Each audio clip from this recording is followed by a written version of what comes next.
জনগণের ভোটে বিএনপি যদি সরকার গঠন করে আপনারা দেখতে পাবেন আমাদের ৩১ দফার আলোকে জনগণের ক্ষমতায়ন ও অংশীদারিত্বের রাজনীতি। আমরা সবাই এমন একটি দেশ গড়তে চাই যেখানে আর কখনো ফ্যাসিবাদ বা স্বৈরাচার মাথাচাড়া দিয়ে উঠবে না বা উঠতে পারবে না। আজকে আমরা যারা এখানে উপস্থিত হয়েছি আমাদের রাজনৈতিক দর্শনে হয়তো কিছু ভিন্নতা আছে, সেটি স্বাভাবিক।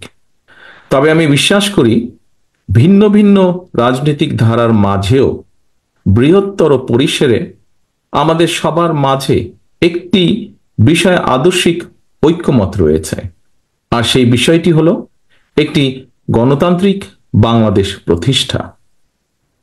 আমরা সবাই এমন একটি দেশ গড়তে চাই যেখানে আর কখনো ফ্যাসিবাদ বা স্বৈরাচার মাথাচাড়া দিয়ে উঠবে না বা উঠতে পারবে না। আমরা সবাই একটি স্বাধীন ও সার্বভৌম বাংলাদেশ চাই যেখানে জনগণের অধিকার ও স্বাধীনতা কেউ কেড়ে নেবে না। আমরা সবাই একটি নিরাপদ ও সুরক্ষিত বাংলাদেশ চাই যেখানে গণ আকাঙ্ক্ষার প্রতিফলন ঘটবে। নির্বাচিত ও জবাবদিহিমূলক সরকার নিশ্চিত করবে জনগণের মালিকানা ও অংশীদারিত্ব। উপস্থিত সুধীবৃন্দ, ফ্যাসিবাদের সময় আমরা তথাকথিত উন্নয়নের রাজনীতি দেখেছি, কিন্তু পতিত সেই রাজনীতির ভিত্তি ছিল দুর্নীতি, দুঃশাসন ও দুর্বৃত্তায়ন। অন্যদিকে জনগণের ভোটে বিএনপি যদি সরকার গঠন করে আপনারা দেখতে পাবেন আমাদের ৩১ দফার আলোকে জনগণের ক্ষমতায়ন ও অংশীদারিত্বের রাজনীতি। আমাদের রাষ্ট্র পরিচালনার ভিত্তি হবে rule of law, human rights and freedom of expression.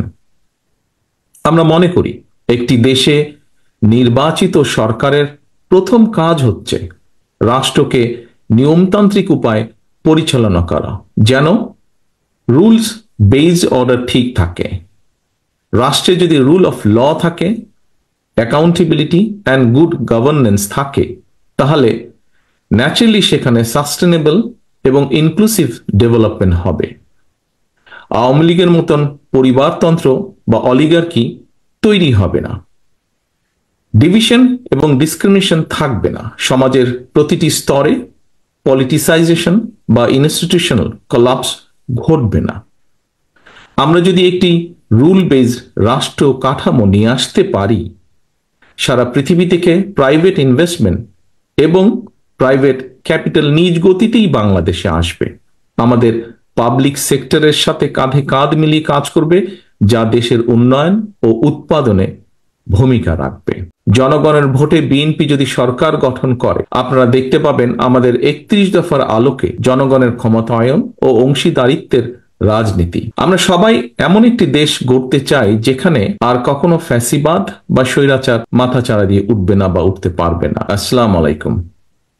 আজকের এই অনুষ্ঠানের সম্মানিত সভাপতি, অনুষ্ঠানে উপস্থিত গণতন্ত্রের পক্ষের প্রতিটি রাজনৈতিক দলের নেতৃবৃন্দ, বাংলাদেশ জাতীয়তাবাদী দল বিএনপির জাতীয় স্থায়ী কমিটির সম্মানিত সদস্যবৃন্দ, উপস্থিত honourable diplomats, civil society members, and the media. Thank you so much for being here with us today. আজকে আমরা যারা এখানে উপস্থিত হয়েছি আমাদের রাজনৈতিক দর্শনে হয়তো কিছু ভিন্নতা আছে, সেটি স্বাভাবিক। তবে আমি বিশ্বাস করি ভিন্ন ভিন্ন রাজনৈতিক ধারার মাঝেও বৃহত্তর পরিসরে আমাদের সবার মাঝে একটি বিষয় আদর্শিক ঐক্যমত রয়েছে, আর সেই বিষয়টি হলো একটি গণতান্ত্রিক বাংলাদেশ প্রতিষ্ঠা। আমরা সবাই এমন একটি দেশ গড়তে চাই যেখানে আর কখনো ফ্যাসিবাদ বা স্বৈরাচার মাথাচাড়া দিয়ে উঠবে না বা উঠতে পারবে না। আমরা সবাই একটি স্বাধীন ও সার্বভৌম বাংলাদেশ চাই যেখানে জনগণের অধিকার ও স্বাধীনতা কেউ কেড়ে নেবে না। আমরা সবাই একটি নিরাপদ ও সুরক্ষিত বাংলাদেশ চাই যেখানে গণ আকাঙ্ক্ষার প্রতিফলন ঘটবে। নির্বাচিত ও জবাবদিহিমূলক সরকার নিশ্চিত করবে জনগণের মালিকানা ও অংশীদারিত্ব। উপস্থিত সুধীবৃন্দ, ফ্যাসিবাদের সময় আমরা তথাকথিত উন্নয়নের রাজনীতি দেখেছি, কিন্তু পতিত সেই রাজনীতির ভিত্তি ছিল দুর্নীতি, দুঃশাসন ও দুর্বৃত্তায়ন। অন্যদিকে জনগণের ভোটে বিএনপি যদি সরকার গঠন করে, আপনারা দেখতে পাবেন আমাদের 31 দফার আলোকে জনগণের ক্ষমতায়ন ও অংশীদারিত্বের রাজনীতি। আমাদের রাষ্ট্র পরিচালনার ভিত্তি হবে rule of law, human rights and freedom of expression. আমরা মনে করি একটি দেশে নির্বাচিত সরকারের প্রথম কাজ হচ্ছে রাষ্ট্রকে নিয়মতান্ত্রিক উপায়ে পরিচালনা করা, যেন রুলস বেসড অর্ডার ঠিক থাকে।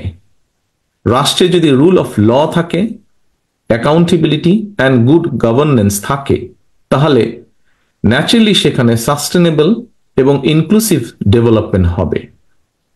আওয়ামী লীগের মতন পরিবারতন্ত্র বা অলিগার্কি তৈরি হবে না।